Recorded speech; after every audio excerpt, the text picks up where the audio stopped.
Olá, colega da saúde, mais um episódio hoje com um assunto interessante. Eu vou pular a abertura hoje do nosso episódio, se vocês me permitem, nossa convidada também, para fazer um apelo.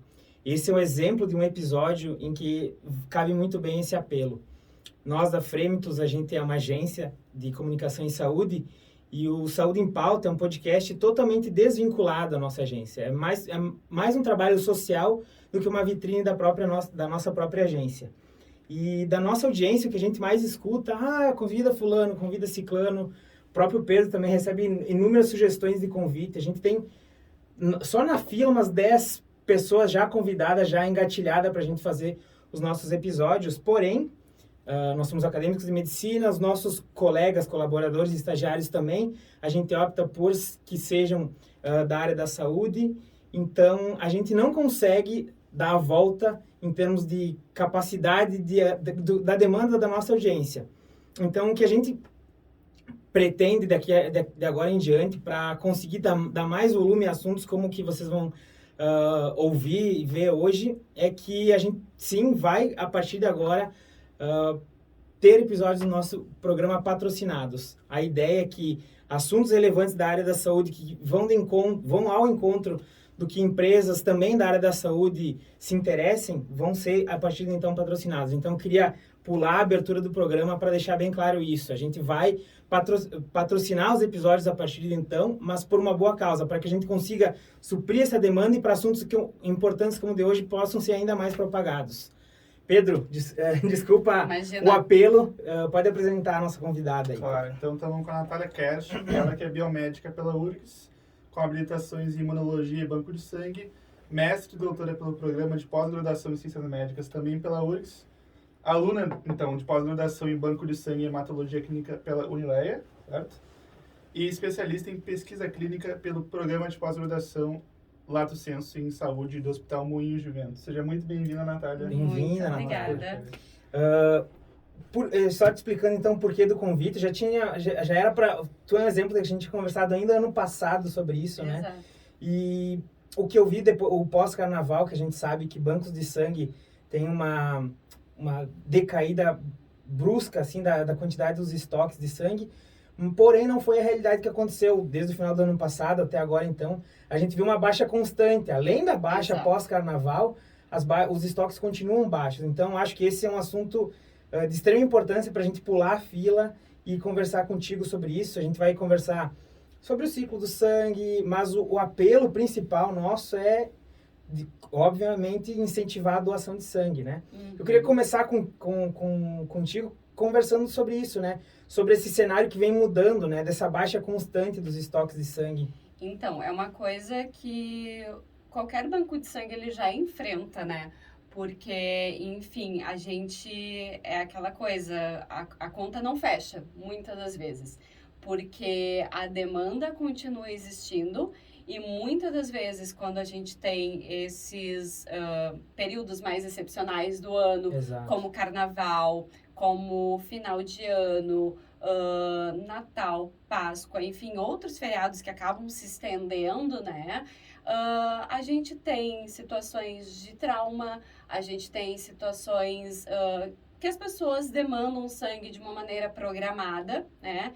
E eu acho que a mensagem mais importante que a gente tem para passar para a comunidade é que as pessoas não sabem e às vezes, na real, não é nem porque elas não querem, é porque necessita-se às vezes de um lembrete. cunho mais técnico até para entender o quão raro é um sangue, né?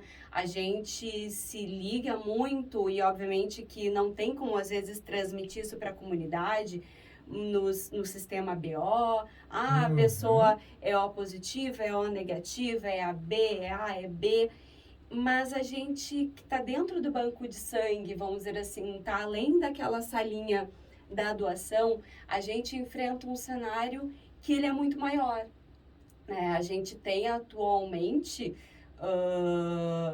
43 sistemas sanguíneos em vias de se ter 44, porque o que acontece? Como que a gente descobre esses sistemas sanguíneos, né? Como que a pesquisa se insere nesse contexto, né? a gente acaba tendo situações de pacientes em todo mundo, né? Enfim, e onde existem centros que conseguem fazer essa análise mais profunda desse paciente, do porquê que ele está tendo uma reação transfusional, se aquele sangue, em tese, ele está compatível, né, com aquele paciente. É porque ele é um sangue, no caso, então, mais raro, que nada mais é, quando a gente fala de sangue raro, é que a pessoa tem nas suas células, assim como nós temos as moléculas que formulam o sistema ABO para a pessoa ser A, ou B, ou AB, ou no caso o O, ela tem outras moléculas nessa superfície da célula dela que faz com que quando o sangue do doador entra no corpo dessa pessoa, aquilo seja reconhecido como algo estranho e o próprio corpo do receptor vai gerar uma reação, uma resposta negativa e que vai acabar lisando essas células. Então, vai ser, infelizmente, uma transfusão que ela não vai ser efetiva, ela não vai aumentar os níveis, enfim, de eritrócitos ou até mesmo das plaquetas, que cada vez mais a gente descobre como as plaquetas, elas absorvem essas moléculas para a sua superfície, que elas têm uma função dentro do quadro imune extremamente importante, não é só no sistema de coagulação, né?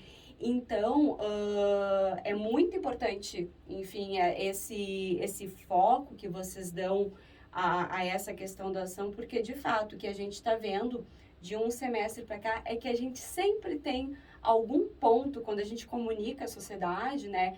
E, enfim, o Hospital de Clínicas tem, dentro da página deles, dentro do site, de maneira até bem lúdica e bem visual, níveis estáveis, níveis críticos ou bons, e a gente sempre vê que tem alguma dessas bolsinhas que significa algum desses sistemas ABOs ou algum desses sistemas RHs que está em nível crítico, né? Nunca esteve ótimo nenhum banco de sangue, Não, infelizmente não. E o que acontece muito é que não é só crítico em um lugar, não é, por exemplo, a situação de que, ok, o Hospital de Clínicas tem essa criticidade, ou a Santa Casa tem essa criticidade, e no caso, o Banco de Sangue Estadual, o Hemorgues, consegue ajudar a gente. Não, a gente acaba se ajudando, existe uma rede de contato muito boa, e isso é que garante que muitos procedimentos, às vezes, não sejam cancelados, mas chega um momento que isso tem um certo staff de todo esse sistema, né?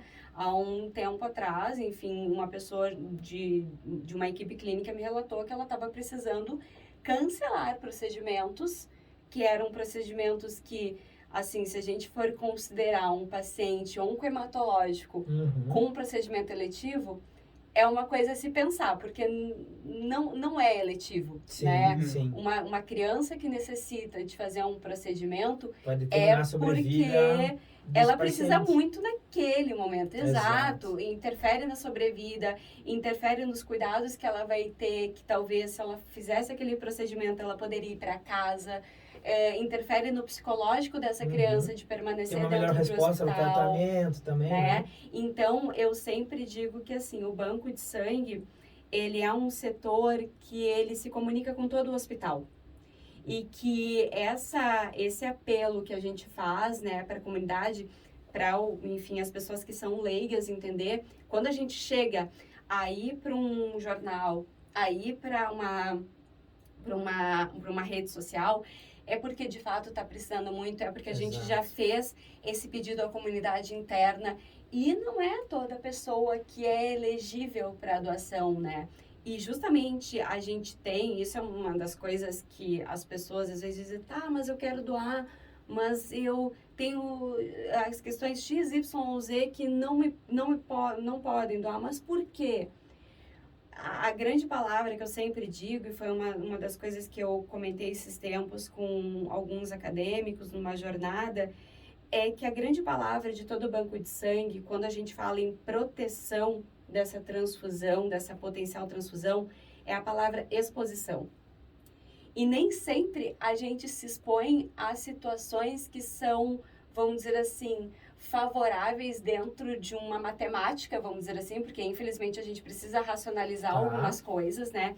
Nem sempre a gente se expõe a situações que a gente pode chegar para a pessoa, no caso, para quem está fazendo a triagem clínica, né? Que majoritariamente das vezes é enfermeiro, mas cabe ressaltar que qualquer profissional da área da saúde capacitado, né? Qualquer profissional de ensino superior capacitado a fazer a triagem clínica, ela pode fazer. Não é uma questão apenas de uma classe profissional. Entendi. Então, imagina que aquela pessoa, ela te viu uma vez na vida. Ela tá te vendo naquele momento. Tu chegar para ela e dizer assim, eu fiz, a pessoa pergunta se você fez algum procedimento, alguma tatuagem, né? Ah, não, mas eu fiz no estúdio tal, que tem todas as regulamentações que respeita. Essa pessoa, ela não tá lá para saber. E na posição dela como profissional de saúde e de resguardar que aquele doador, ele seja, vamos dizer assim, importante para o futuro receptor que ele tiver, né? No sentido de ele, de fato, doar um sangue que possa ser utilizado, ela vai chegar e dizer, bom, dentro desse contexto, Natália, tem uma questão que é mais curiosidade da minha parte, que é em relação aos critérios para doação. É uma curiosidade, mas é uma informação também para o público. Claro.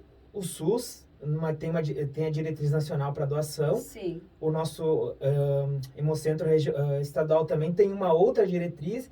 E cada centro de Hemocentro tem sua diretriz interna para critérios para doação. Por que não existe essa homogeneidade de critérios, digamos assim? Então, na real, isso existe, tá? O que acontece? Quais são as duas principais legislações que regem um banco de sangue?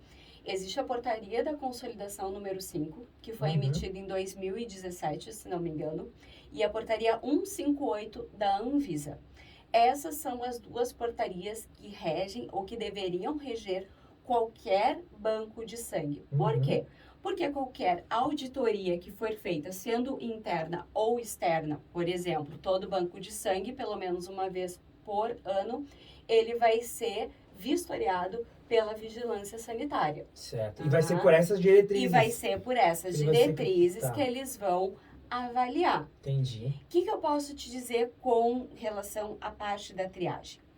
Como toda diretriz, quando ela não é feita, vamos dizer assim, por aquela pessoa que vivencia sempre o banco de sangue, de certa forma ela pode parecer um pouco, vamos dizer assim, genérica demais. Por exemplo, a gente tem algumas doenças hematológicas que são doenças hereditárias, né?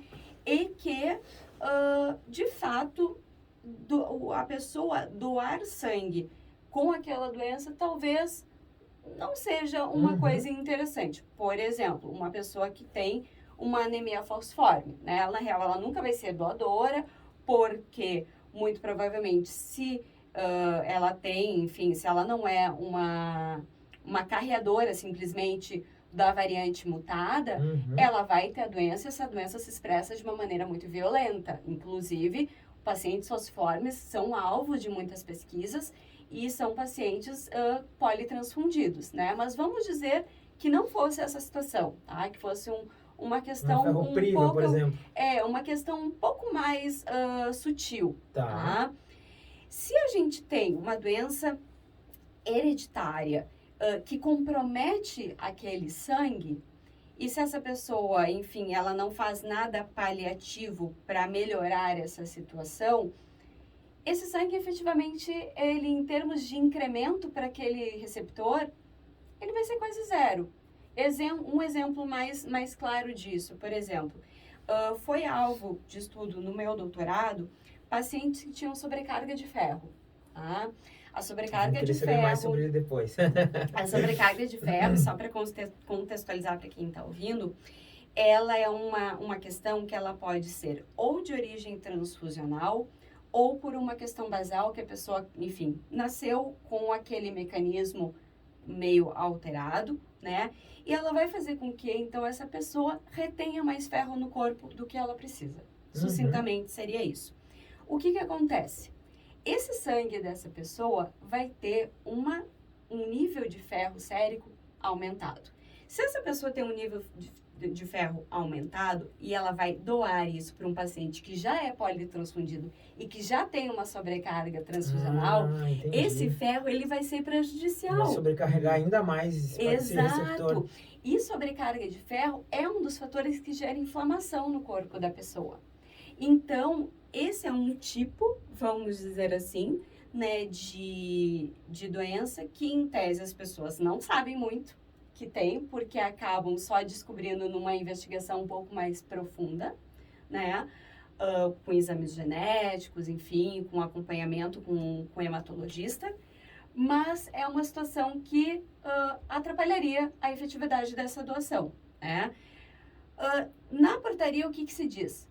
Que é uma inaptidão permanente, doenças hereditárias, doenças genéticas. Então, imagina para aquela pessoa, para aquele criador que está ali na frente e ele chega e diz para ela assim, eu tenho hemocromatose e eu não trato.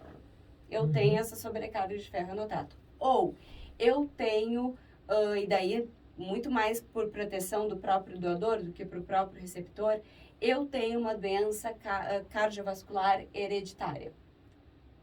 Nas duas pontas, no caso da hemocromatose, a gente vai estar com uma doação que não vai ser tão segura para esse paciente. E na outra ponta, se a gente tem uma cardiopatia, esse doador, ele vai poder ter um mal-estar. Ele vai ter um mal-estar ou durante a doação ou posterior, né? Então, a legislação, por mais que talvez ela seja um pouquinho quadrada, vamos dizer assim, em termos de critérios, ela tenta prevenir uma série de situações, porque a gente tem, como eu disse, a gente tem que receber o doador e entregar ele de volta para a sua rotina doador. A gente tem que receber o paciente e esse paciente, ele tem que, vamos dizer assim, não é que ele tem que melhorar, que tem coisas que, claro, fogem vamos dizer assim, do alcance da equipe médica, da equipe multidisciplinar, no meu caso. Mas a nossa intenção é sempre gerar esse incremento e gerar essa melhora ou gerar a possibilidade dessa pessoa fazer esse tratamento. Então, de fato, existem questões na legislação que são difíceis, né?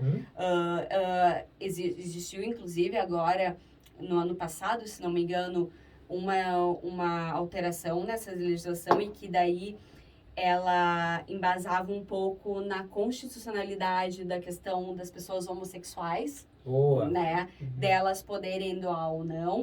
E isso foi considerado inconstitucional pelo STF, mas permanece como uma questão a ser, vamos dizer assim, a ser controlada, aquelas pessoas que têm parceiros eventuais. Vai da política de cada hemocentro, no caso? Não. É para ser uma política, vamos dizer assim, nacional. Nacional. Atualmente é proibitivo o homossexual doar sangue se tiver mais de um parceiro, não? Não, aí que tá. Isso acaba não sendo proibitivo em termos...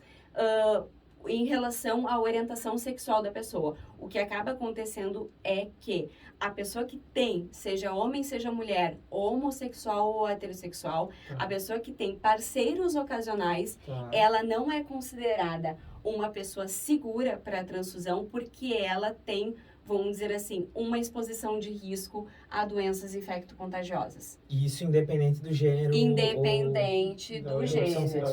Independente do gênero. É uma questão de segurança transfusional. E dependendo mas isso com ou sem uso de preservativo também não... Não, porque é aquela qual é a questão? De exposição, é a questão de exposição. Porque o que acontece? A gente sabe que a pessoa pode chegar ali pra gente e pode dizer, não, mas eu uso preservativo, eu faço isso, eu faço... o meu, sei lá, enfim, a pessoa tá namorando há pouco tempo com a pessoa. Não, mas eu trouxe todos os exames aqui.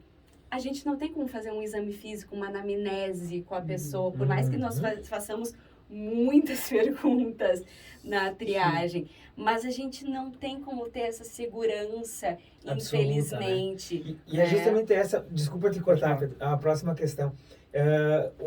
Eu já visitei alguns hemocentros, mas um deles que eu visitei, inclusive, foi contigo, foi daqui do Hospital de Clínicas, em que vai super ao encontro da campanha do SUS, né? Que uma vida salva 4.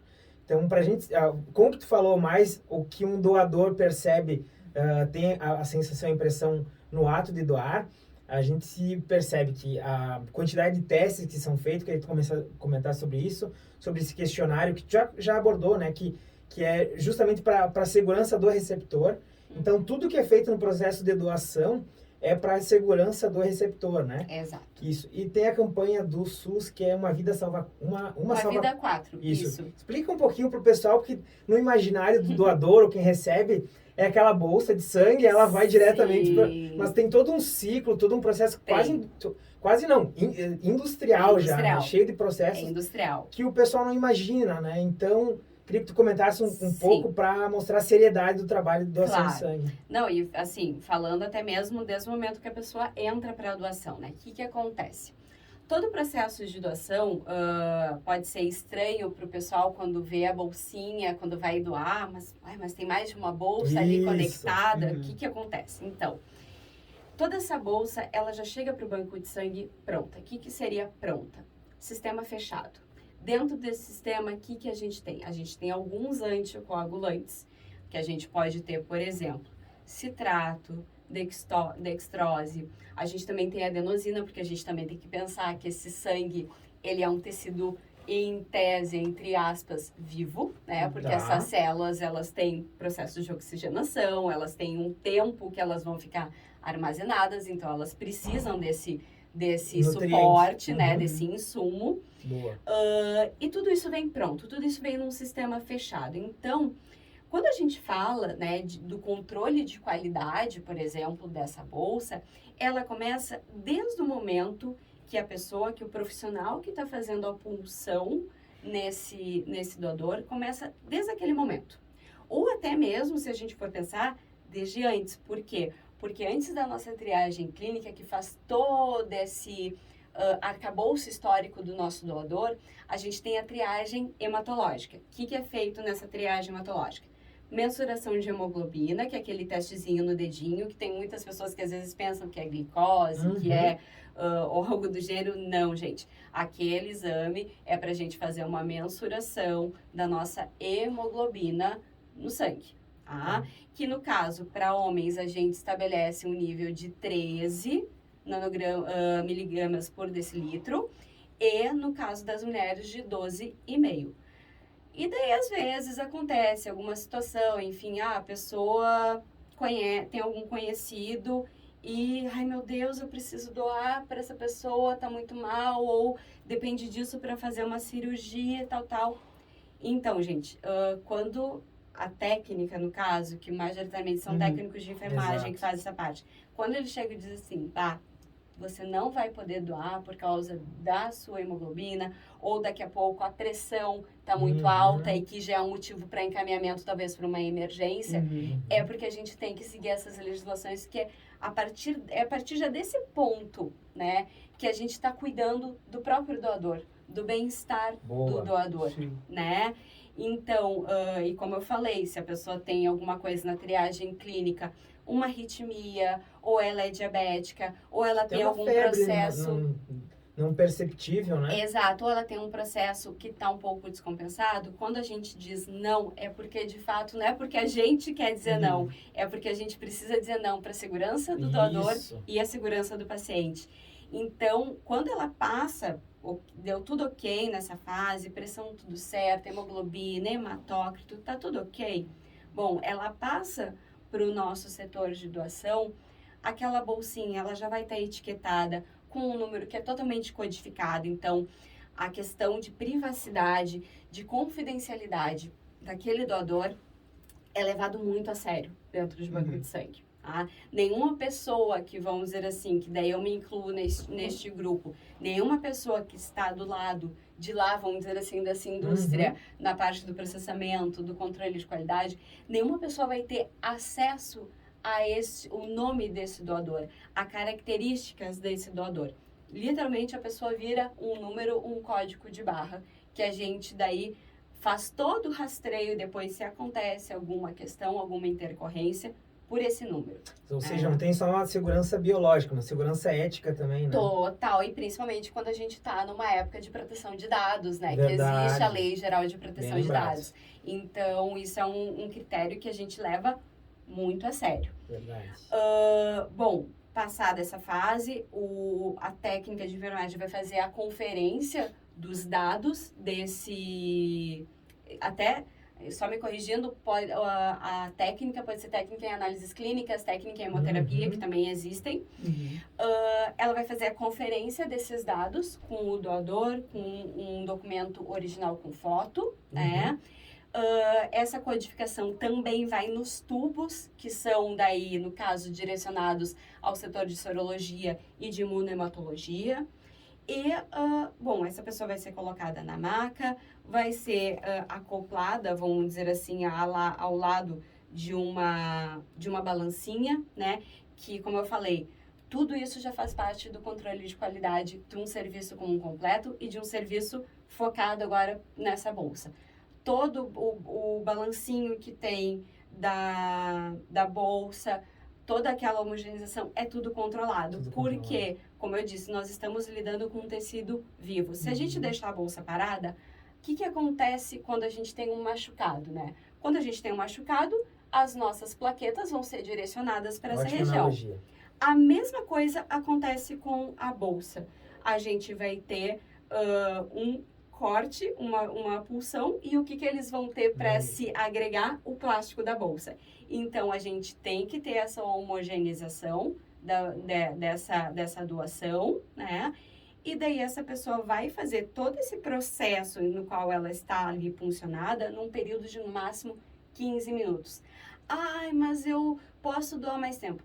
Não, gente, por uma questão de segurança, a gente tem esse termo, vamos dizer assim, padronizado, validado. E daí sim são pessoas técnicas que delimitam isso para quem está lá em cima fazendo essa portaria. Tá? Bom, fizemos essa etapa, deu tudo certo. Esse doador ele vai ser encaminhado para um lanche, né? Que é importante também ressaltar, gente, não venham doar sangue em jejum. Não é exame de sangue. É muito cultural isso, né? Mais do que a gente imagina, inclusive. Não é exame de sangue, entendeu? Não precisa. Quando vocês forem fazer exame de sangue, sim, daí existem alguns exames que, no caso, vocês vão ser perguntados se precisa. Muito provavelmente, quando existe algum exame que é ligado ao metabolismo, glicose, triglicerídeos, todos esses exames, majoritariamente das vezes, precisam ter em torno de 8 horas, né? E também controlar a ingesta de qualquer bebida alcoólica no período ali das 12 horas anteriores. Mas para doação de sangue, gente, se vocês não beberem também, é um negócio bem bacana, porque é um impeditivo, tá? Não façam dietas copiosas em gordura nas 3 horas anteriores. Então, assim, como normal, aproveitem para fazer aquela dieta equilibrada, né? Comam nas 3 horas anteriores. Cheguem em bom estado geral de saúde, porque isso tudo vai fazer com que vocês sejam liberados mais rápido. Bom, deu tudo certo ali na doação, fizemos as coletas também dos exames que é feito anteriormente da gente pegar o sangue que vai para a bolsa. E por que isso é importante? Vocês imaginem que se a gente está fazendo a punção ali do doador, esse primeiro contato que a agulha tem com a nossa pele, a probabilidade dali da gente ter alguma cepa bacteriana que é normal, que a gente tem na nossa pele, que a gente vive com elas, bem direitinho, não tem problema nenhum. Exato. Mas se a gente infiltrar isso para uma bolsa, pode ser problemático. Então, o que acontece? Vocês podem ver quando vocês forem doar, que existe um caminho primário onde o sangue é coletado para esses exames que são feitos para doação. E somente depois dessa coleta é que é aberto, que a gente chama de clamp, que seria como se fosse um grampinho, né? Para que esse sangue se reflua para a bolsa. Passou 15 minutos, essa bolsa vai ser encaminhada para o setor de processamento. E daí que vem a ideia de que um salva 4. Por quê, gente? Porque essa bolsa de sangue total, salvo a situação quando a gente tem alguma doação autóloga, Ou seja, sim. aquela doação que a pessoa vai fazer uma cirurgia ou algo do gênero e ela doa, no caso, para si, a gente Dá pra tem... chamar de backup sanguíneo? Seria, a grosso modo seria isso, né? Seria isso, entendeu? Só para o pessoal entender. Exato. Salvo essa exceção, a gente tem uma separação dos nossos componentes sanguíneos, tá? E essa separação, ela vai acontecer, então, a partir do momento então, que a gente passa essa bolsa para o processamento vai deixar essa bolsa descansando por um período de 2 horas. Depois, essa bolsa, ela vai ser centrifugada. É uma centrífuga bem grande, né? Que também, gente, todo esse processo da centrifugação, no caso, todo equipamento na área da saúde, para ele ser utilizado, ele é qualificado. E todo processo de centrifugação, ele é validado, tá? De uma maneira bem exaustiva, bem complexo, isso, porque a gente precisa garantir de fato que se deu tudo certo com esse doador, se está tudo bem com essa bolsa, que essa bolsa chegue de fato para o receptor, né? Que ela vá para o nosso estoque. Então, todo esse processo, ele demanda um certo tempo, e daí depois dessa centrifugação, a gente passa essa bolsa numa prensa. Essa prensa, existem algumas que são ainda manuais, mas por uma questão de qualidade, a gente tem preferência hoje, e já é quase, vamos dizer assim, nos grandes centros é uma unanimidade, que são prensas semiautomáticas. O que seriam isso? Essas prensas, primeiramente, elas garantem a segurança da bolsa, que continua em sistema fechado. A gente tem essas preguinhas, esses clamps que vão segurar esses segmentos das bolsas, né? A cada bolsa de sangue total, a gente tem conectada pelo menos mais umas 2 bolsas, que daí a gente chama de bolsa tripla, ou 3 bolsas, que nós chamaríamos então de bolsa quádrupla. E daí o que acontece? Quando a gente leva essa bolsa para essa prensa, a gente seleciona um programa.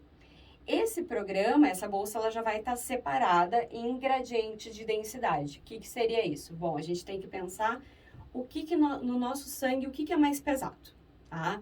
No nosso caso, vai ser os eritrócitos, que eles vão estar todos lá bem embaixo da bolsa. Na metade, vamos dizer assim, do caminho, nós vamos ter plaquetas e leucócitos. E em cima, o nosso plasma, com fatores de coagulação, proteínas, enfim, que daí vão ter densidades também diferentes. E algumas podem estar mais para baixo, enfim. Isso daí vai depender de cada uma que a gente está falando. Bom, colocamos nessa prensa, a gente vai ter, no caso, por exemplo, da bolsa tripla, a gente tem um primeiro programa que vai separar todo esse plasma que tem essas plaquetas dessa população de eritrócitos. Fechou tudo isso, a gente vai ter, né, um concentrado de hemácias, que a gente carinhosamente chama de CHAD, né? E que o público leigo imagina que é o sangue como um todo, né? Exato. Mas daí, gente, uma bolsinha bem menor, uma bolsinha que vai ter em torno ali dos seus 200 e poucos ml, às vezes um pouco menos, tá? E daí, já nessa fase, o que já pode acontecer em termos de intercorrência, tá? Só para explicar para vocês, quando a gente chega, a gente fala assim, tipo, essa bolsa aqui, sei lá, tem cravado 405 ml, que é o mínimo para a gente conseguir fazer todo o processamento. Os 4 fases, digamos assim. Isso. O que acontece? Essa bolsa, por ela ser mais limítrofe, vamos dizer assim, mais magrinha, pode ser que a gente tenha um concentrado de hemácias mais magrinho, com um hematócrito, que daí, no caso, a gente tem que delimitar o valor, né, que seja abaixo de 80% do hematócrito que a gente delimita, né? A gente sabe que talvez essa bolsa não é a bolsa que vai ser talvez utilizada de cara, assim, né? Porque o ideal, que para a gente ter um processamento bem efetivo, é de 450 ml. Mas a gente estipula, né, que a gente vai conseguir fazer todo esse fracionamento. Então, gente, pessoas que são magrinhas, não deixem de ir no banco de sangue, porque eu estou falando isso. Eu estou falando que vai ser uma bolsa mais magrinha, então o destino dela talvez vai ser um adolescente, uma criança, e não uma pessoa de adulta, de grande peso, enfim. Tá? Então, o que acontece? Essa bolsa, então, do concentrado de hemácias vai ser segregado, vai ser já colocado para refrigeração, né? E a gente vai fazer uma segunda centrifugação. Nessa segunda centrifugação, o que a gente quer é separar as plaquetas do plasma. Tá. Era uma bolsa tripla, tipo... Isso, porque três que tá virou uma, daí 3... Não, uma bolsa vai virar 3. Ela tem essas bolsas, são bolsas acessórias, bolsas satélites, que estão conectadas a essa bolsa principal. As partes falou do chá de... concentrado primeiro. Não. Então, o que acontece? A gente vai ter uma primeira bolsa, na primeira fase dessas bolsas satélites, que vai ser preenchida pelo concentrado de hemácias.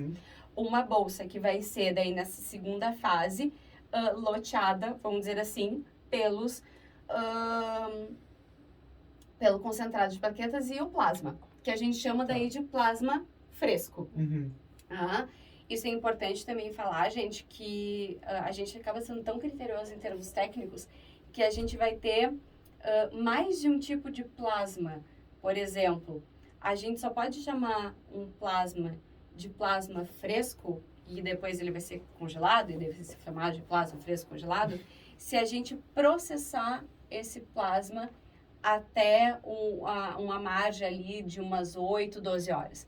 Depois disso, ele vai ser... É muito critério. É muito critério. Depois ele vai ser... Por isso que eu digo que a hemoterapia, gente, é um mundo. É um mundo. E até foi uma das coisas que eu ressaltei nessa jornada que eu fui, que eu acho que é muito importante até para as pessoas que têm um intento de ir para essa área, é deixar bem claro que análises clínicas é um mundo e tem um objetivo. Banco de sangue e hemoterapia é outro. E tem outro objetivo. Exato. O banco de sangue, em nenhum momento, mesmo que nós tenhamos todas as análises sorológicas, em nenhum momento ele está ali para diagnosticar alguma coisa nas pessoas. Isso é válido, Natália? Desculpa te interromper. Não só para nós da área da saúde, que estamos nesse período de escolher, enfim, mas para o público leigo também, que é o doador. Muitas vezes, eu imagino que não seja tão raro aquele doador que vai com a intenção de doar para fazer um hemograma, digamos assim. Tu mesmo já comentou, né? Essa parte toda metabólica do sangue não é analisada. Todas as análises são para segurança e não para identificação de algum fator de risco, para alguma outra doença crônica, enfim. Não, a gente diz até, né, que nesses períodos, quando tem muita festa e tal, o pessoal vai para se testar. Tem gente. E a gente... E aquela coisa, não cabe a gente fazer juízo de valor a respeito disso, né? Enfim. Também, pode ser que aconteça. Não tem problema nenhum se for pelo lanche. Aliás, o pessoal do Clínicas é bem bom. É bom, é generoso. Todos os hemocentros que eu fui são bem generosos, os lanches. Não, e eu vou dizer pra vocês, isso é de forma regional, assim, eu conheço outros hemocentros, o pessoal capricha, porque justamente, né, gente, a gente tem também que falar em termos de volume. Se a gente for pensar... É quase meio litro que a pessoa está doando em 15 minutos. Então, é bem isso, para a gente garantir o bem-estar desse doador e para que, de fato, daqui enfim, daí vai depender se é homem, se é mulher, mas que, de fato, dentro do período estipulado, né, que ele volte a fazer a doação. Boa pergunta, desculpa, já vou pegando os ganchos. Claro. Só para reforçar o calendário, me corrija se eu estiver errado. Homem, 4 vezes ao ano, cada 3 meses, isso? 4 meses. Não. O homem, ele pode doar, se não me engano, ele pode doar 4 vezes, isso tá certo. E a mulher 3 vezes. Porque... A cada quadrimestre. Porque, pode ser a cada quadrimestre, a cada 3 meses, enfim. Porque o que acontece? A gente tem que pensar em volemia, obviamente, né? A gente tem que pensar também... que a gente precisa ter, não só... Porque a volemia, no caso, a pessoa recupera, se ela é imunocompetente, né? Enfim, não tem nenhuma questão, ela vai recuperar num prazo cabível para o corpo dela, né? Mas a gente pensa daí na própria segurança transfusional, se a gente tem, vamos dizer, o caso, né, desse doador que foi exposto a alguma situação a gente tem o que a gente chama de janela imunológica. Então, a gente tem que, esse prazo, ele não é só por uma questão de dar tempo de, não, o sangue se recuperar, né? Não, é porque a gente tem que ter essa segurança e também tem que pensar que daqui a pouco a pessoa se expôs na semana anterior a alguma situação. A gente não pode descartar que essa pessoa minta a respeito, né? E, enfim, a gente precisa fazer esse jogo dentro da hemoterapia, Perfeito. né? Mas, enfim. E daí, no momento, então, só complementando, essa questão da bolsa tripla, então, bolsa quádrupla, é isso. Em quantas partes, vamos dizer assim, a gente vai conseguir fracionar esse sangue. E a bolsa quádrupla, no caso, é quando a gente pega esse nosso plasma, tá? E a gente vai pegar daí plasmas, então, que são majoritariamente plasma fresco congelado. E a gente vai fazer a separação do nosso crioprecipitado. O que seria o crioprecipitado? Crioprecipitados são fatores de coagulação. Em síntese, é isso. A gente vai fazer um processo que ele é diferente, porque ele vai ser um processo que a gente vai estar com resfriamento dentro da nossa... da fase de separação, né? A gente descongela até 4 graus esse plasma. Quanto tempo fica congelado o plasma deles? Então, o plasma, em termos de validade para uso na transfusão, ele pode ficar até 1 ano. Então, tá, mas eu não uso o plasma, esse fresco congelado, para nada. Ele tem que passar por esse processo. Não, tu pode usar. O que acontece? Muitas das vezes, até para situações, enfim, que a pessoa teve, sei lá, um acidente de carro, ela perdeu muito sangue, ou para um suporte cirúrgico, que a pessoa, ela não está precisando de eritrócitos, ela está com uma hemoglobina boa, ela precisa de volume, ela precisa de volemia.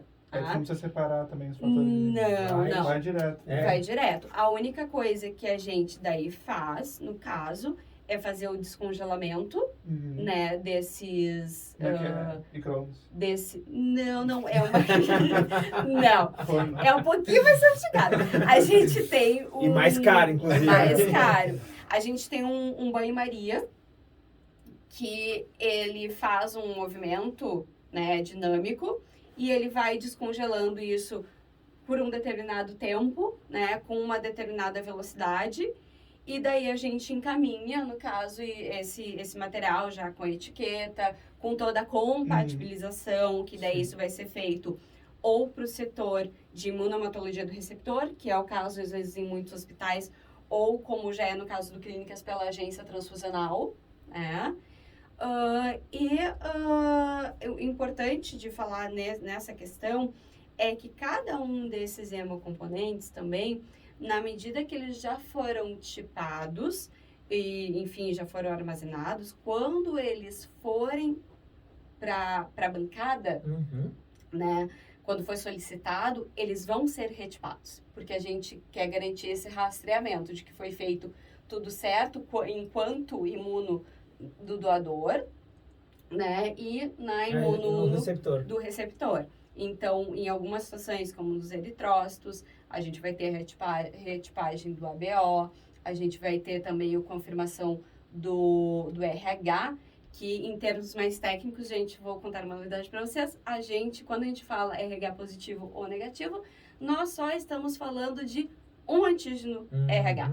Nós estamos falando do antígeno D, que ele é extremamente imunogênico, né? Enfim, a gente tem um caso muito, vamos dizer assim, comum, talvez, para os ouvintes, enfim, que sejam leigos, que é o caso dos bebês que nascem com uma certa anemia, né? E no caso, isso é um caso muito comum quando as mães são RH negativo e o filho RH positivo. E daí, quando a gente tem um caso de um primeiro parto, a gente tem a mistura do sangue e essa mãe vai ser sensibilizada. E muito provavelmente numa segunda gravidez, né, ou terceira, a gente vai ter o caso da eritroblastose fetal, tá? Ou síndrome do recém-nascido, tá? Então, gente, só daí para complicar um pouquinho, talvez, a vida, né, de quem pensa que é só um. Não, gente, vou dizer para vocês que a gente tem uma imensa variedade de antígenos. A boa notícia é que os mais imunogênicos, eles são testados pelas agências transfusionais, né, que seriam, no caso, a gente daí chama de C grande, o C pequeno, o E grande, o E pequeno e o D, né, que eu já tinha falado. Que daí é o RHD, que é o fator RH. Tá?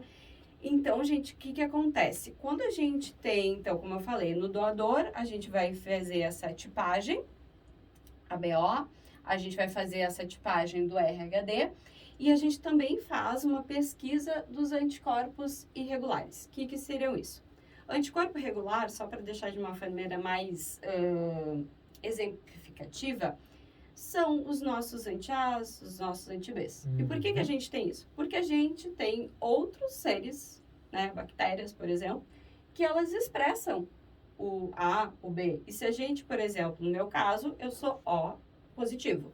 Então, eu tive contato de alguma forma, seja no caso quando eu nasci, ou no primeiro, vamos dizer assim, a partir do 6º mês, né, que a gente tem a produção de anticorpos da própria criança, né, até o 4º mês a gente tem uma imunidade passiva, que é o que a nossa mãe passa pra gente,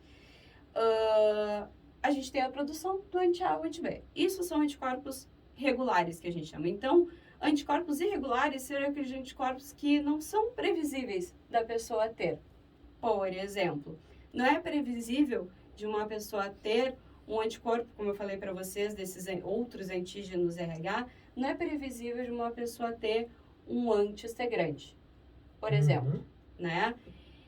Por alguma situação, seja porque, no caso de uma mulher, ela engravidou, o pai da criança era C grande positivo, a criança, no caso, expressa, e no contato dessas hemácias do neném com a criança, a mãe vai ser sensibilizada, tá? É basicamente isso. E isso vai abranger quase que a maioria dos outros sistemas sanguíneos que eu havia falado para vocês. Então, assim, o que acontece?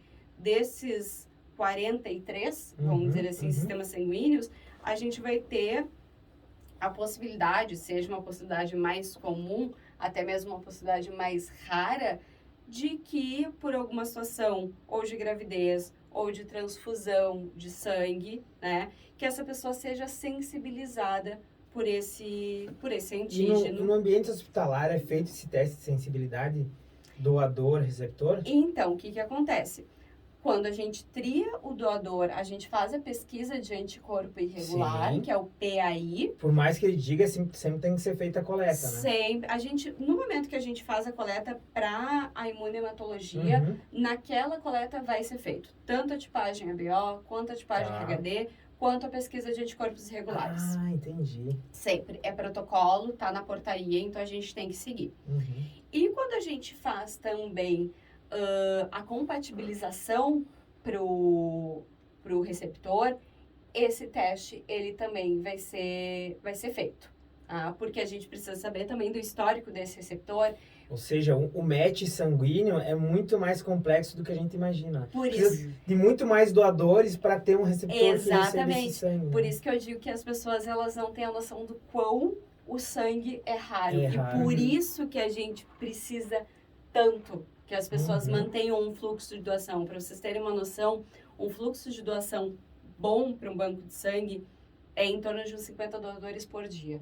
A gente, infelizmente, faz um bom tempo que a gente não mantém essa linearidade. Assim, a gente pode conseguir, às vezes, até mesmo porque tem muitos grupos que vão doar, né, que se combinam. Agora, e inclusive, tal. nós da medicina estamos na época do trote solidário, que o Sindicato Médico Gaúcho de Siemens, eu imagino que seja um pico, porque o pessoal é bem aderente à campanha e tal, né? Exato, Eu fui. então... Foi? Então Parabéns. Exato, muito obrigada. Essas campanhas, elas são muito importantes pra gente, mas, vamos dizer assim, se entre escolher entre a campanha e se a gente mantivesse essa linearidade, seria melhor a linearidade, mas é claro Sem dúvida, que as porque não teria campanhas... esse pico e teria sempre manter um estoque. Né? Exato, então até um apelo que eu faço pro pessoal que está entrando agora, que sejam Boa. turmas grandes. Gente, vocês não precisam ir todos no mesmo dia.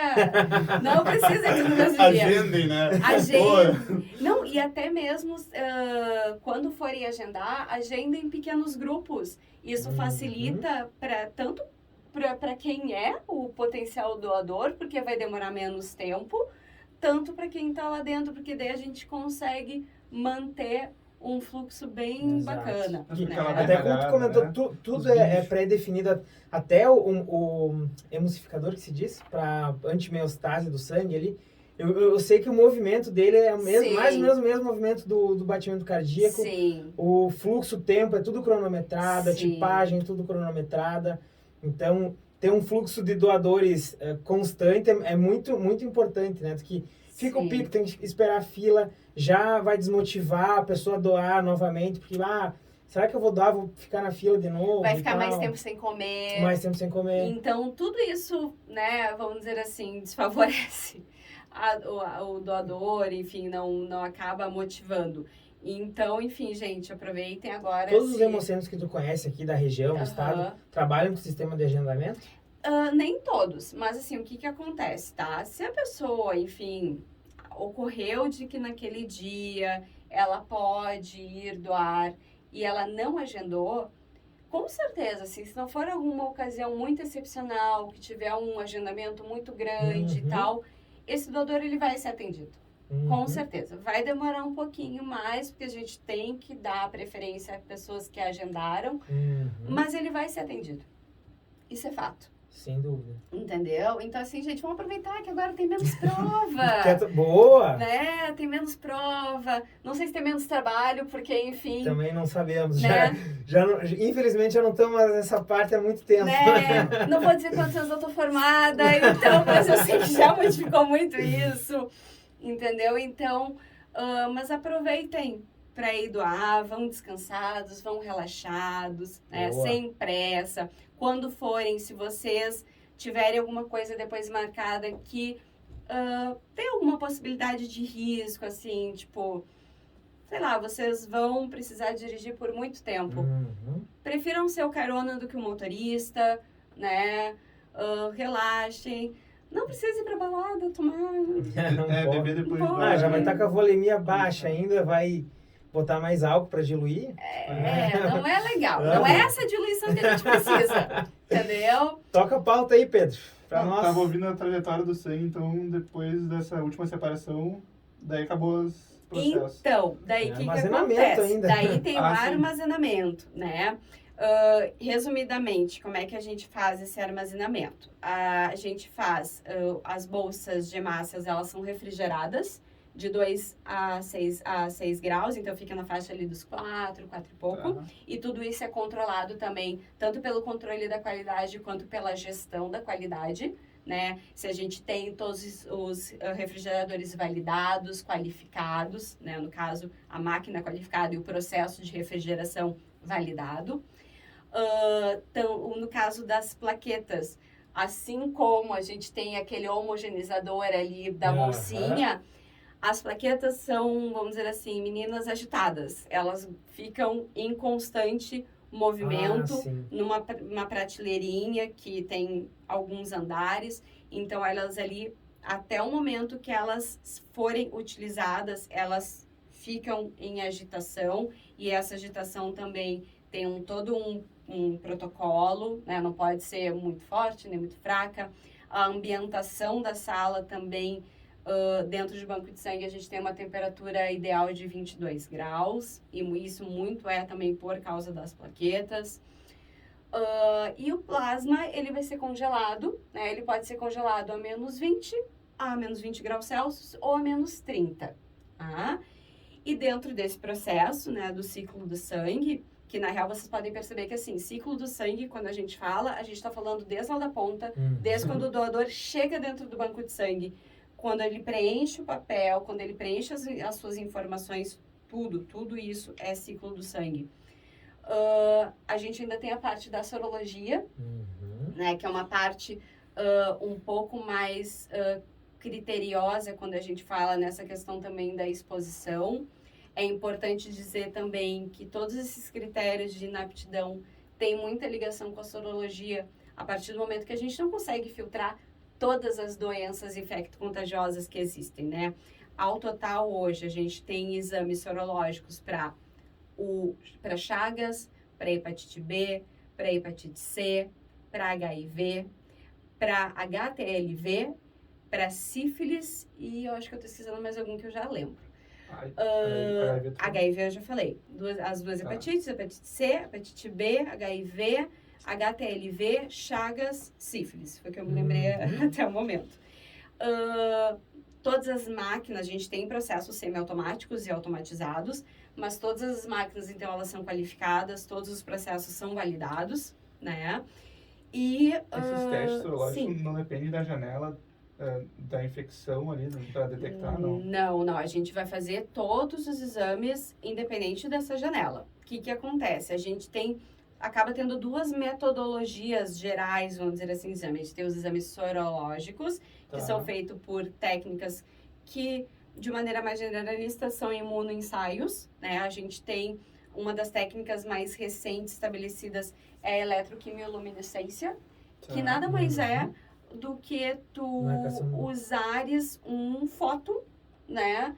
E esse fóton, né, vai emitir, vai fazer todo aquele processo lá que a gente via lá em Química Inorgânica, na escola. Exato. Exato, toda essa função. E daí isso aí vai dar uma cor, vamos dizer assim, vai liberar, né, um fluoróforo que vai emitir uma cor e essa cor vai ser mensurada, enfim. Então, são métodos semi-quantitativos que podem ser automatizados ou semi-automatizados. Então, quer dizer que o Elisa está caindo em desuso. Não, Vamos saber disso. No momento em que eu era estagiária, como eu disse, isso faz um pouquinho de tempo, era o ELISA que se fazia, e ELISA de diferentes metodologias, porque não existe só um tipo, né? A gente tem, por exemplo, o ELISA competitivo e que no frigir dos ovos, vamos dizer assim, quanto menos cortei, mais positivo está aquele exame. É o contrário de toda a lógica, vamos dizer assim. Tá? Então, o que acontece? Independente se a pessoa, ela, vamos dizer que ela tenha se exposto a alguma coisa há 3 meses ou há 7 dias, a gente vai fazer os mesmos exames. Tá? Porque a gente não tem como ter esse controle, essa personalização para cada doador. Mas vai detectar igual ou não? Então, o que acontece? Depende. O que nos ajudou muito e agregou muito nessa função toda de filtragem, vamos dizer assim, desses doadores, foi o incremento dentro da sorologia do uso do exame de detecção de ácido nucleico, que a gente chama carinhosamente de NAT. Tá? O que é esse exame? Esse exame, ele vai detectar o ácido nucleico do HIV, da hepatite B e da hepatite C. Existe algumas discussões para a implementação também do NAT no Chagas, mas isso não é uma coisa consolidada. O que acontece? A gente tem um período, né, dentro de uma fase aguda da infecção, onde a gente vai ter uma replicação viral muito alta, né? Então, gente, pessoal, principalmente da biomédica que está me ouvindo, precisa aquelas cadeiras lá do início, que a gente vê a parte de microclínica, que a gente vê virologia. Sim, quem quer trabalhar em banco de sangue precisa pelo menos entender os cursos das doenças, além de todo o resto mais, tá? É chato? É, mas precisa. E quando a gente aplica isso na real, a prática, né, deixa de ser chato. Porque é interessante e a gente acaba também tendo um cunho investigativo, que eu acho que isso está na veia de qualquer biomédico. Bom, e daí o que acontece? A gente tem um curso da doença, né, a partir ali do 9º dia, 10º dia, em que a gente tem um pico muito alto das pessoas, no caso, que foram infectadas, né? E esse pico alto vai coincidir, talvez, ou não, com a doação. E daí, com o exame do NAT, a gente consegue aferir esse resultado. Ele é feito primeiramente em pools de amostra. O que seria esse pool de amostra? Como a gente não tem, vamos dizer assim, uma aparelhagem nível nacional, que eu diga, né? Para a gente fazer cada amostra, e como já foi validado, já foi mostrado que não existe em termos de sensibilidade uma perda, Isso é né? importante. Que, enfim, é um critério muito relevante em termos de segurança, né? O que acontece? Esse exame, ele acaba sendo feito, então, em conjunto, e se aquele conjunto, se aquela população, né, das amostras, ela acaba por dar positivo, daí sim, esse pool vai ser desmembrado, né? E sendo desmembrado, ele vai daí sim a gente ser investigado, né? Qual é a amostra, enfim, que está positiva. E isso, de fato, nos ajudou muito em termos de segurança transfusional para essa janela imunológica. Existe a possibilidade da gente ter alguma coisa que a gente não pegue? Sempre existe. Sempre vai existir. Né? Sim, Que a gente chama que é o risco residual mínimo infeccioso. Mas a sensibilidade Que na prática esse mínimo residual em porcentagem, sim, eu acho que é menos de 1% de intercorrências Eu não sei te pós-transfusional. dizer bem é ao baixíssimo, certo, né? mas a gente tem um risco que é drasticamente diminuído em virtude. Certo. Né? Então, a Com sensibilidade certeza. é Outra alta. conclusão que eu consigo fazer mas eu gosto de compartilhar ela quando termina de falar sobre o ciclo do sangue a gente pensar na quantidade de pessoas que está envolvida nesse processo, a quantidade de equipamentos, a quantidade de técnicas laboratoriais que estão envolvidas, e a gente pensa, poxa, será que é custo efetivo que a gente, na medicina baseada em evidências, adora calcular, né? A custo-efetividade de um determinado... Quão custo efetivo é um hemocentro para um hospital, por exemplo, ou uma instituição de saúde? É zero custo efetivo, né? Então, quem tem que é para trazer benefício para os pacientes. Com não certeza. Jamais vai ser algum vislumbre financeiro, né? Não. Econômico. Não. Porque sempre vai ser negativo, né? O balanço. Não, e aquela coisa, né, gente? Qualquer hospital, vamos dizer assim, por exemplo, do porte do Clínicas, e isso daí está em legislação. Qualquer hospital que ele tenha emergência, que ele tenha urgência, ou que ele faça mais de 60 procedimentos cirúrgicos ao dia, ele tem que ter agência transfusional. Então, muitas vezes, o que acontece com os hospitais de menor porte, tá? Eles são vinculados a um banco de sangue e eles têm uma agência transfusional dentro do banco de sangue. Eles acabam por terceirizar o serviço em vista de que, de fato, é um setor caro, mas é aquela coisa, né, gente? Entre ter e não ter, não existe... sempre mais viável ter. Não existe um hospital hoje em dia sem aporte de sangue. Não existe. Não existe. E na medida que os hospitais expandem, o setor tem que se expandir, o setor tem que aumentar, né? Então, isso é uma questão que a gente, como profissional da área, a gente luta muito. Porque nem sempre, né? E isso, na real, é uma coisa, vamos dizer assim, de certa forma generalizada para o pessoal da biomedicina. De uma certa forma, é que nem a gente estava, enfim, fazendo analogia com as vacinas. O grande vilão das vacinas é ela mesma, porque quando ela é efetiva, as pessoas se esquecem daquela doença, aquela doença é erradicada. Ótima e analogia. Daí ela acaba por voltar, porque a cobertura vacinal acaba baixa. Então, o que acontece com o biomédico? O biomédico, ele é aquele profissional do bastidor. Ele é aquele profissional que o paciente, ele não enxerga, mas que muitas das vezes a gente está com a saúde do paciente na nossa mão. A maioria das vezes. Porque pode ser um exame... que se define tudo, né? Pode ser um exame que não foi feito da maneira mais adequada, pode ser um sangue que a compatibilização não foi dada certa. Não 100%. E é aquilo que eu sempre digo quando eu dou a aula para o pessoal da biomédico, gente... eu digo para eles, sendo bem grosseira até, vocês estão com a vida do paciente na mão e se vocês, enfim, tiverem um paciente que, por exemplo, é sensibilizado para um outro sistema sanguíneo, para o QEL, e vocês derem um sangue que é QEL positivo para essa pessoa, vocês matam ela em 5 minutos. Não vai dar tempo do suporte médico, clínico, enfim, multidisciplinar, reverter.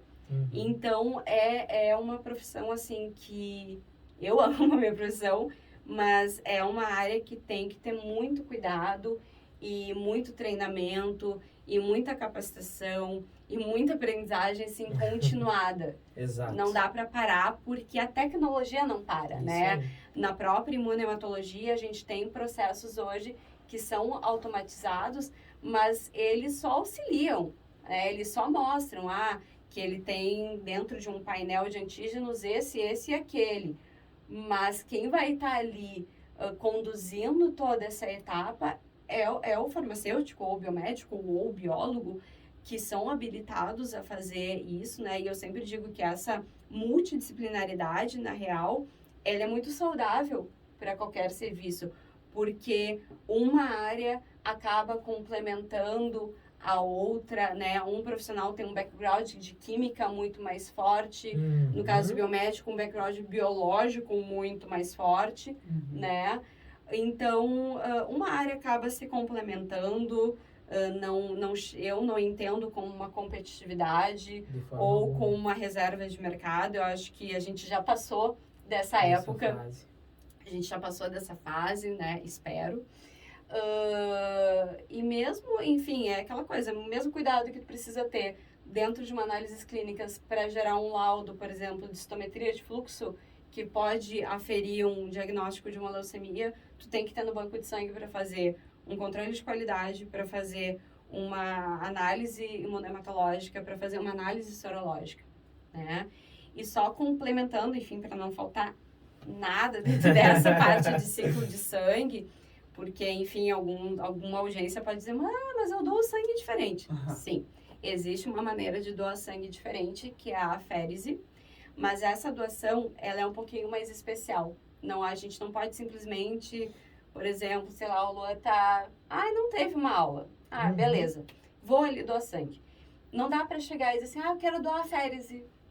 Por quê? Porque doar por aférese, né? O que seria aférese? A gente é conectada a uma máquina e essa máquina faz ciclos de retirada e reinfusão do nosso sangue, porque ela não quer todo ele. Ela quer uma parte dele, ela quer as plaquetas, ou ela quer os eritrócitos, ou ela quer só o plasma, né? Então, a gente precisa que essa pessoa, ela marque um horário, ela faça a sua quantificação das plaquetas que tem que estar igual ou acima de 150 mil, não parece muito, mas a gente acaba... É uma doação em que a própria máquina vai filtrando já o que é necessário, que é selecionado, no caso, para doação. Exato, e daí a gente fala, né, que essa máquina, então, ela faz ciclos, né, de retirada e reinfusão. Nessa reinfusão, a pessoa recebe tanto soro fisiológico, mas ela também recebe um remanescente do próprio do anticoagulante. Então, é uma doação que a pessoa vai se sentir com um pouquinho de frio, um pouquinho de dormência. Então, mesma coisa, a mesma calma que a gente tem que ir pro sangue total, ela pode durar até 1h30. Ela dura um tempinho mais, porque, como eu disse, são ciclos que são feitos. Então, a gente pode ter alguma máquina em que se faça 5 ciclos, mas a gente pode ter algum doador que tem uma contagem muito alta de plaquetas e que a gente faça 7, 8 ciclos. Entendi. Então, a pessoa tem que ficar conectada um certo tempo. Claro, gente, que se ocorre alguma intercorrência, a pessoa precisa sair, é só ela comunicar ao profissional que está monitorando, né? Mas, geralmente, o que acontece é isso. O doador, ele marca, vai num período bem espaçado de tempo, que também, mesma questão que vale para o sangue total, vale, né, para essa doação de ter um tempo posterior para recuperação, né, não fazer exercício físico pesado e tal. Então, e essa etapa, essa doação vai sofrer os mesmos critérios da doação de sangue total. em termos de análises imunohematológicas, análises sorológicas, né? Com a diferença que a gente tem um tempo muito menor entre uma doação e outra. Um caso de plaquetas, 72 horas depois, né? Menos até 48 horas depois, tu já pode doar de novo. Uhum. Que não é o que, vamos dizer assim, dentro da rotina a gente estabelece só por uma questão da gente poder fazer com que esse doador ele se estenda mais durante o ano, né? Uhum. Numa emergência, claro, se ele tem um perfil que é muito compatível com aquele doador e na onisciência da equipe médica, no caso, que está monitorando esse setor, a gente faz essa coleta, não tem problema. Mas daí são raras exceções. Perfeito. Né?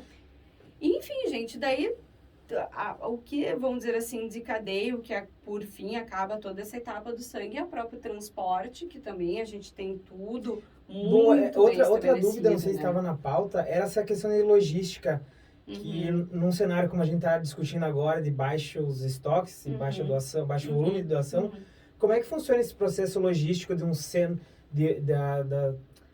o encaminhamento de uma fração sanguínea de um centro para outro?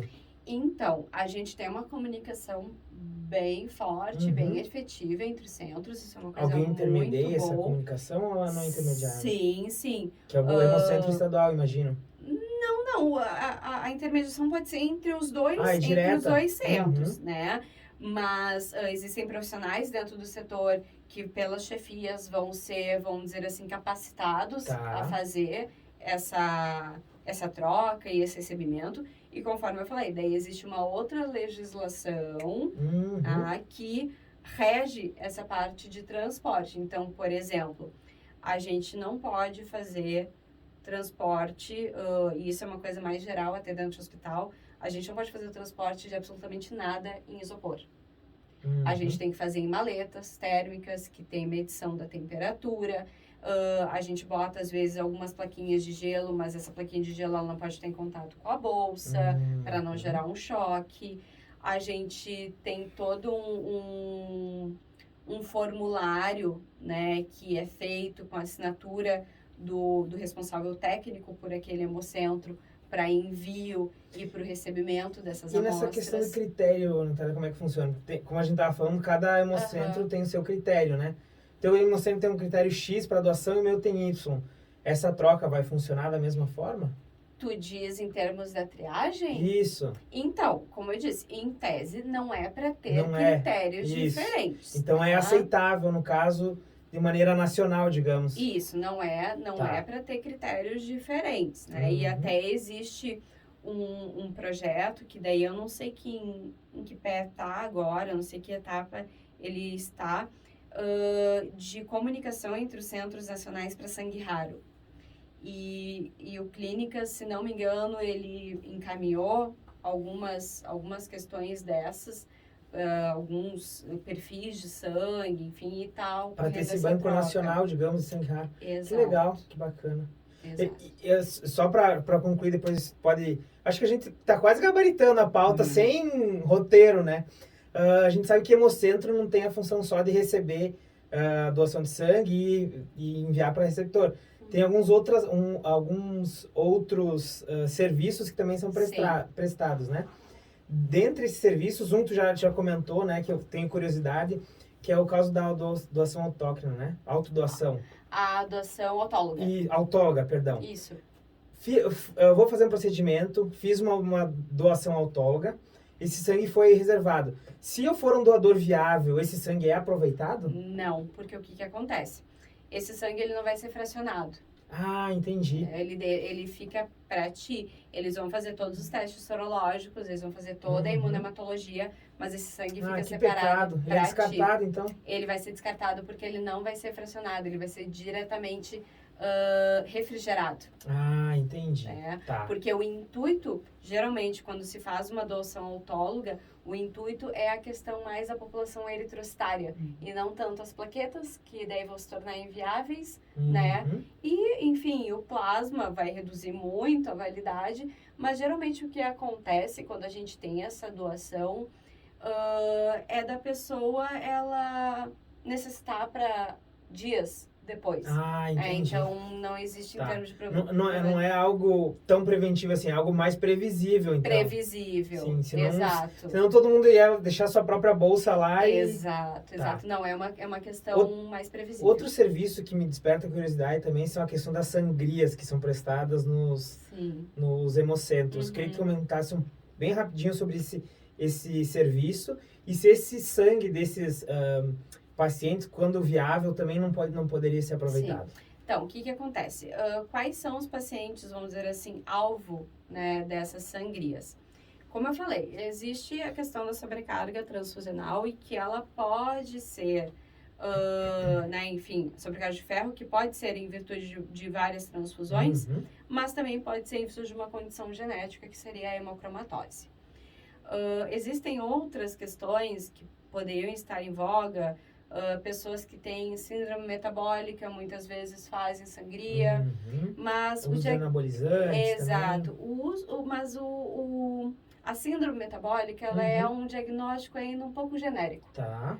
A gente às vezes até, enfim, quem está na pesquisa e eu acompanhei muito isso em virtude dos participantes da minha pesquisa, que acaba que síndrome metabólica é como se fosse quando a criança está com alguma infecção e uma virose, vamos dizer assim. Acaba sendo aquele diagnóstico mais...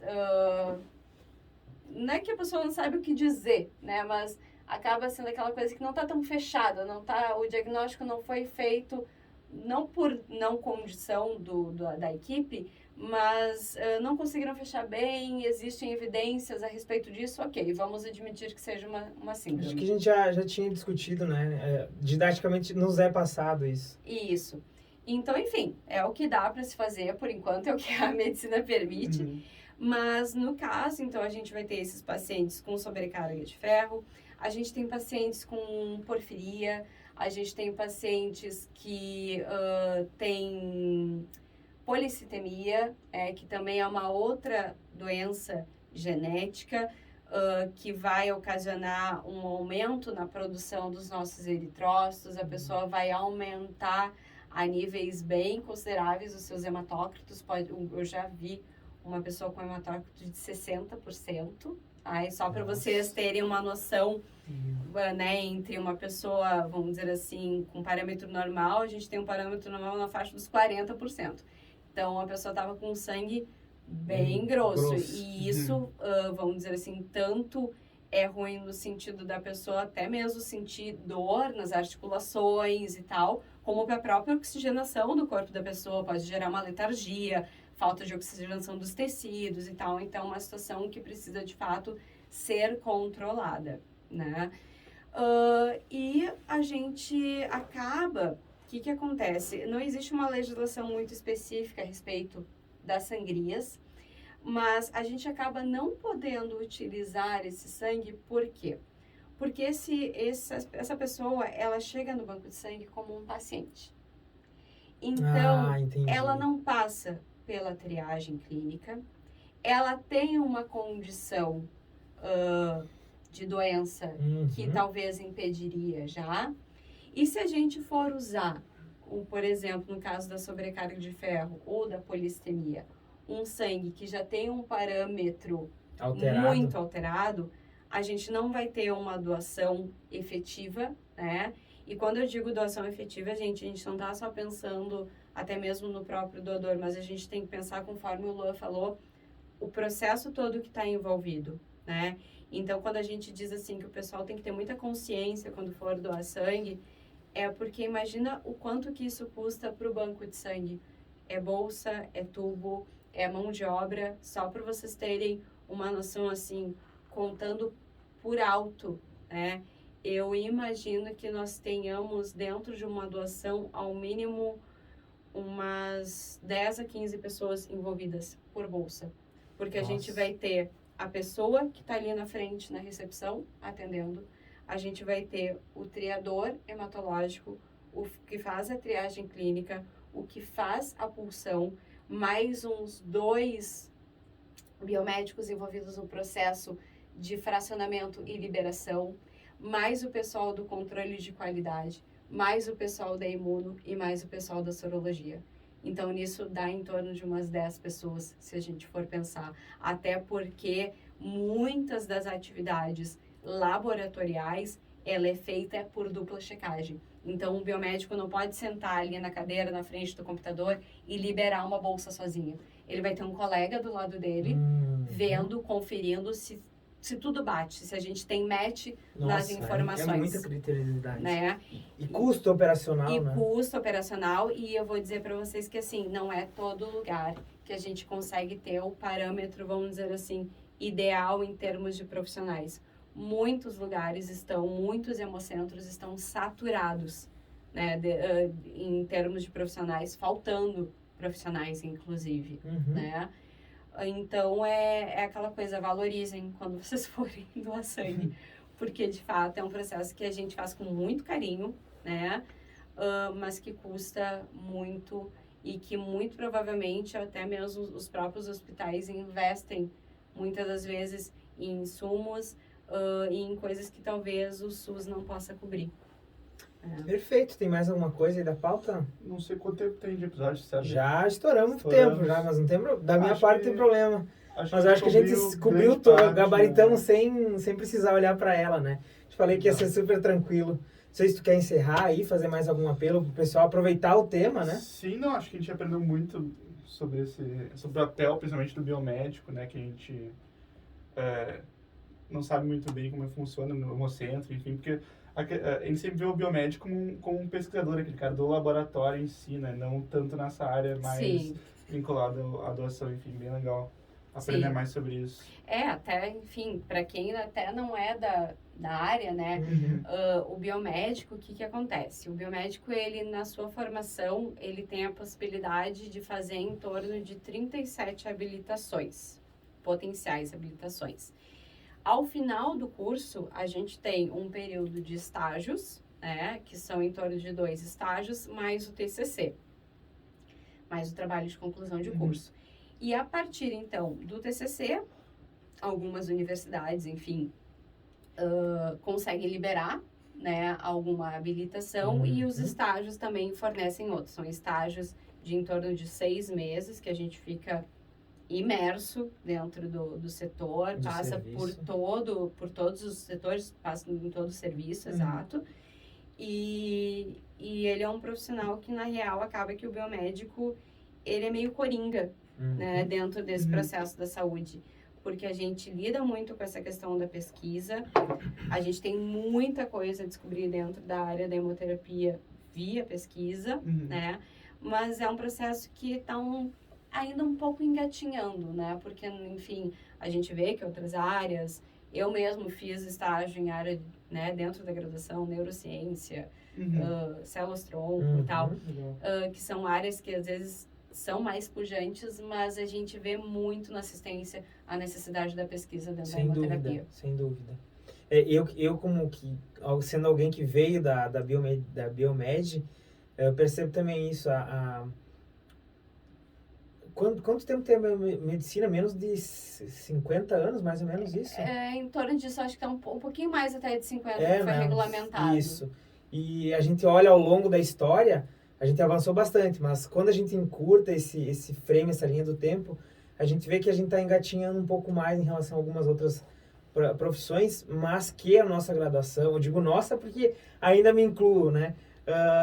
Contempla várias áreas de maneira coringa, como tu diz. A gente é o biomédico é um excelente generalista para várias áreas da saúde, né? Então, tá aqui o nosso apelo à valorização desse profissional, como todos os outros da área da saúde. E acredito que, impressão minha, tá? E vocês podem dar a opinião, Pedro, a opinião de vocês, que nos grandes centros, essa questão, como eu tinha comentado no começo, já tem diminuído já bastante essa questão da bandeira, da reserva de mercado, a gente vê na pesquisa, tanto aqui onde a gente está incubado, na Fundimed, Tecnopuc, aqui no Rio Grande do Sul, que essa questão do profissional na pesquisa ela é meio que relevante, né? Vale mais a competência do que a classe, né? A classe fica só para pagar o CRBM. Então, não, eu sempre digo que assim, eu acho que o profissional ele tem que estar em constante atualização, né? E, enfim, como vocês veem, tipo, eu sou habilitada em banco de sangue, mas eu quis fazer essa pós, porque, enfim, não é só uma questão da gente se atualizar, é do que a gente aprende também com os colegas, fazendo uma rede de trabalho. Então, tudo que é de educação continuada é muito importante. Quando que tu se apaixonou por banco de sangue? Agora é o momento Fausto Silva, né? Natália por Natália. Mas dá pra ver que tu é tipo, extremamente apaixonada, viciada nisso. Então, o que acontece? Eu sempre fui uma pessoa um pouco mais precoce, vamos dizer assim, dentro da graduação. Tá. Porque eu vim vou me entregar, né, gente? Enfim, em 2010, eu vim num simpósio de terapias inovadoras no Hospital de Clínicas. Gostamos disso. Que há muito tempo não tem, então se tiver alguém do Hospital me ouvindo, né, enfim, era muito bacana. Eu estava no 3º mês de faculdade. E eu vi algumas profissionais falando a respeito, de terapia gênica, né? Terapia celular. Que legal! Bacana! Aí lá foi a pessoa, 19 aninhos na cara, falar com a profissional que tinha comentado a respeito dos projetos, os projetos que tinham um grau mais clínico. E, professora, eu fiquei interessada, posso chegar e fazer um estágio, assim, posso conhecer o laboratório e tal? Pode, fala com a fulana, vou te passar o e-mail dela aqui. Daí na semana seguinte eu fui. Daí falei com essa pessoa, ela, não, que bom que tu é de um curso que pelo menos tu tem, né, espaço entre aspas, né, porque a biomedicina é um curso muito conteudista, é em período integral, então não eram uns horários tão flexíveis, mas tinha um tempo para estar no laboratório, principalmente a URGS, enfim. Sabemos como é. Né?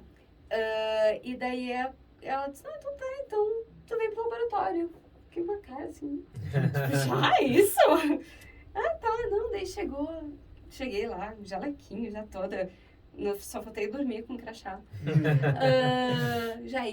Chegava no Instituto de Ciências Básicas, no caso que era ali no centro, né, onde era sediada, no caso, o único curso do ICBS é a biomedicina. Chegava com crachá, na época a gente usava a correntinha do Clínicas, chegava toda nervosa, com crachá da URGS e do Clínicas.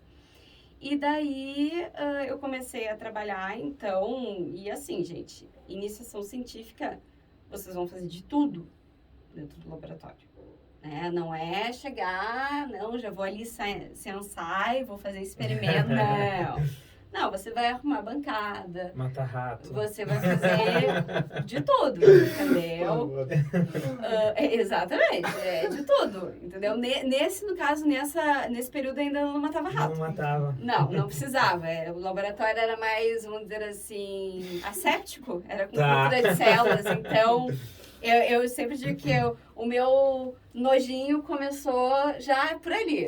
Entendi. Que tudo era álcool, tudo não sei o quê. Em casa mesmo, o pessoal diz assim, ai meu Deus, já chegou na desenvolveu toque. Mas isso tá junto disso, que nojo, não sei o quê. Então eu já comecei a desenvolver. Mas é uma coisa controlável. Tá bom. Daí eu sei que dali... Eu fiquei 2 anos nesse laboratório, daí em virtude de alguns compromissos acadêmicos, eu acabei me afastando, porque, enfim, necessitava ter mais tempo. Daí eu fui trabalhar para a área da neurociências, que era uma coisa que eu tinha muita curiosidade, que eu continuo achando algo fantástico. E daí eu sei que nesse período de trabalhar ali com células mesenquimais, que é um tipo de célula-tronco, tá, gente? Porque senão eu vou falar 3 horas aqui sobre mesenquimal. Trabalhando também com natural killer, trabalhando com terapia celular e tal. a gente tinha uma proximidade com o Banco de Sangue em virtude de alguns projetos. As próprias meninas, no caso da época, que eram as mestrandas, as doutorandas, que hoje são profissionais concursadas, tá, gente? Então, dá certo. Elas tinham esse vínculo com o Banco de Sangue, eram habilitadas. Então, aquilo foi germinando em mim. E eu indo em congressos, que isso também é uma coisa muito importante, gente, para vocês decidirem o que vocês querem. Não adianta a gente só ficar com aquilo que a gente vê no ambulatório da faculdade ou no laboratório. A gente tem que ir para a vida real e ver o que acontece, o que é evidência de fato, o que importa, né, em termos, vamos dizer assim, a longo prazo, né? Porque não adianta a gente ter vários conceitos de tese, que é aquela coisa que a gente faz ali na bancada pré-clínica, e aquilo não ter um segmento, aquilo não ter não digo nem uma continuidade, porque isso depende às vezes muito mais da gente, depende de questões financeiras, mas pensem o que vocês querem que aconteça depois disso, tipo, eu tô fazendo esse ensaio com esse quimioterápico nessa linhagem de leucemia, porque eu quero que talvez daqui 10, 15, 20 anos isso já esteja sendo feito daqui a pouco algum teste em humanos, por exemplo, tá? Ciência, simplesmente por ciência, é uma coisa que eu acho que não que vai cair por terra, mas que a gente tem que pensar. Né? Ciência com propósito. Gostei do apelo aí. Então, eu sei que daí depois eu fui para essa área de neurociência, mas daí eu já estava próximo do meu estágio.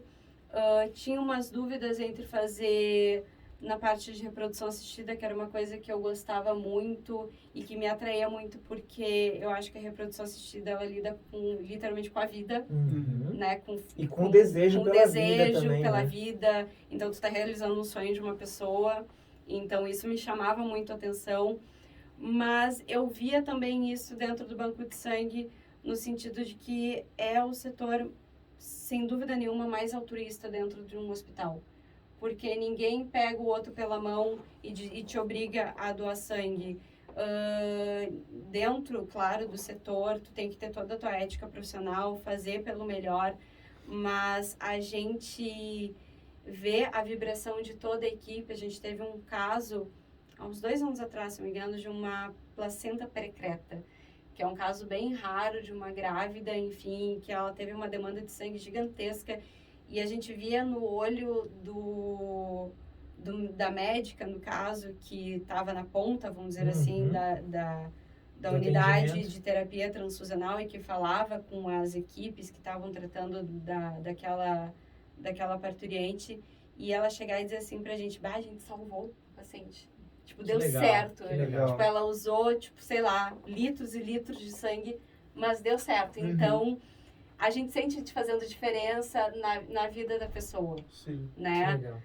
Acaba que a gente não é só um teste de compatibilidade, acaba que, por mais que análises clínicas também possibilite isso, mas eu acho que o banco de sangue, ele acaba tendo uma proximidade melhor e um caráter intervencionista talvez maior, né, dentro da equipe.